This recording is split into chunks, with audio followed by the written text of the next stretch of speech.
कहानी उस वैज्ञानिक की जिसे पहला साइंस का नोबेल प्राइज मिला और नोबेल जीतने वाले पहले एशियाई वैज्ञानिक बने। कहानी उस वैज्ञानिक की जिसने भारत में एटॉमिक साइंस के जनक और इसरो के फाउंडर को पढ़ाया। कहानी उस वैज्ञानिक की जिसके रिसर्च के आधार पर बम डिटेक्टर प्रणाली बनी। इतना ही नहीं, देश में जब पहली बार भारत रत्न दिया गया उस लिस्ट में भी इस वैज्ञानिक का नाम था।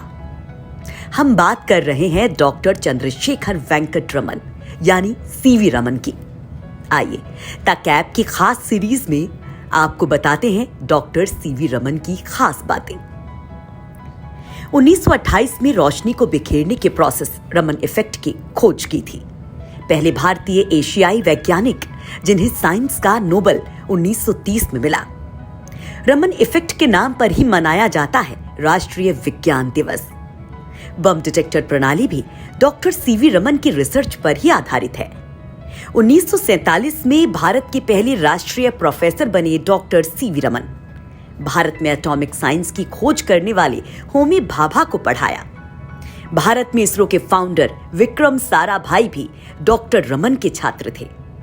1954 में भारत के सर्वोच्च सम्मान भारत रत्न से नवाजा गया। चलिए अब जानते हैं कि क्या है रमन इफेक्ट, जिसके कारण उन्हें नोबेल पुरस्कार मिला। जब रोशनी किसी पदार्थ पर पड़ती है तो उसके 3 हिस्से हो जाते हैं। पहली रोशनी पदार्थ के पार चली जाती है, दूसरी रोशनी पदार्थ में समा जाती है और तीसरी पदार्थ से टकराकर वापस चली जाती है। इस पूरी प्रक्रिया को रमन इफेक्ट कहा जाता है। इसका सीधा सा उदाहरण है इंद्रधनुष, क्योंकि जब बारिश की छोटी छोटी बूंदों पर सूरज की रोशनी पड़ती है तो कुछ रोशनी बूंदों के पार चली जाती है, कुछ उसमें समा जाती है और कुछ वापस लौट जाती है, जिससे इंद्रधनुष बनता है। भारत रत्न पर हमारी सीरीज देखने के लिए डाउनलोड कीजिए द कैप।